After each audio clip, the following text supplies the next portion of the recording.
everyone, and thank you for joining us on the Viking Way Newscast. I'm Mila. I'm Aiden, and we are The Viking Way.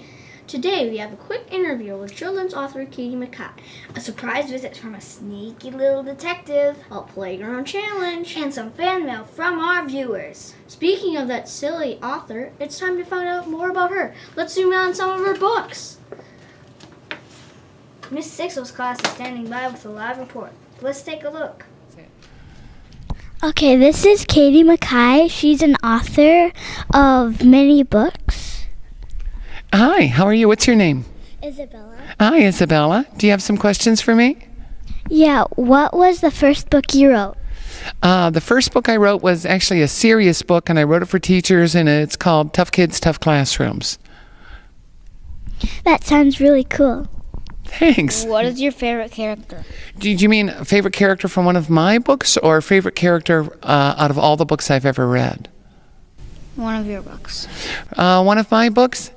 I think probably Jose, in Pumpkin Town, because he's a tough kid. He goes down and he cleans up this huge mess, but he also makes a mistake. So he's the kind of kid you can admire because he's tough, but he's also kind of a real life kid because he makes a mistake and he doesn't tell his parents about the mistake he made.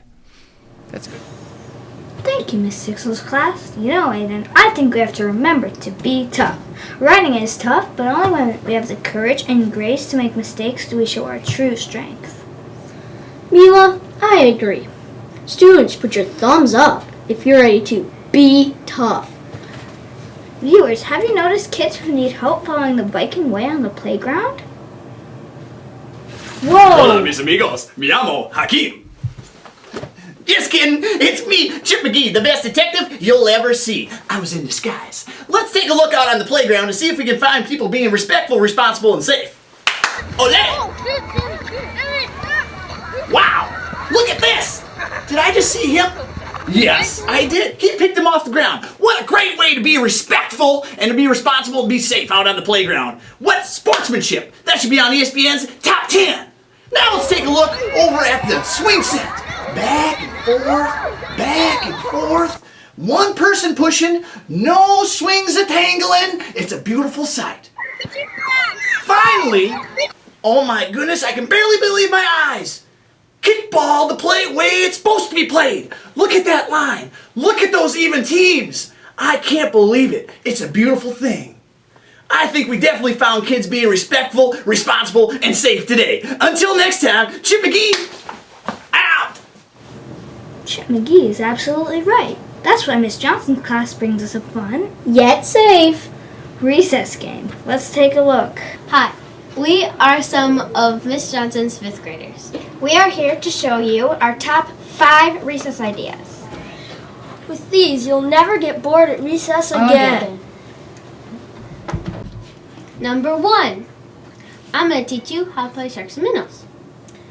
Well, I'm not going to teach you the whole thing, but if you want to learn about how to play sharks and minnows, then talk to me or some other 5th graders. Number 2 is red light, green light, a classic. To learn how to play, talk to me, Delaney. Number 3 is the ground is lava.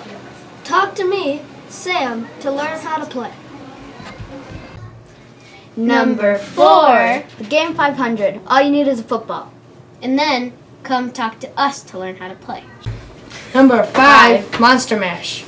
All you need to play this game is 4 or more players. For more information, come talk to Victor, Ty, or Trevor. Alrighty, we're getting to the point on the list where we wish it was recess. Now, have some fun trying these games. Or create your very own. Here's to a fun-filled Yet safe.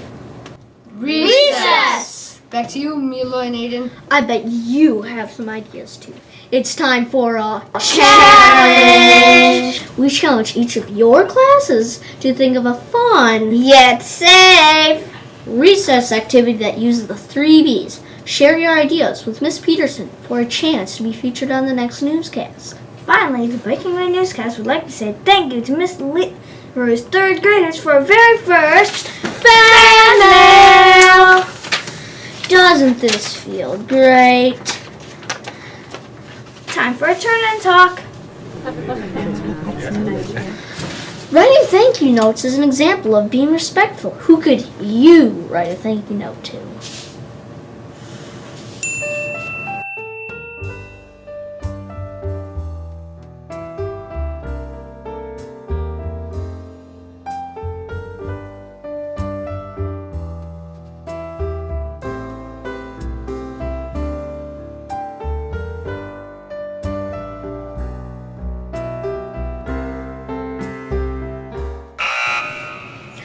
Who could you write a thank you note to, Mila?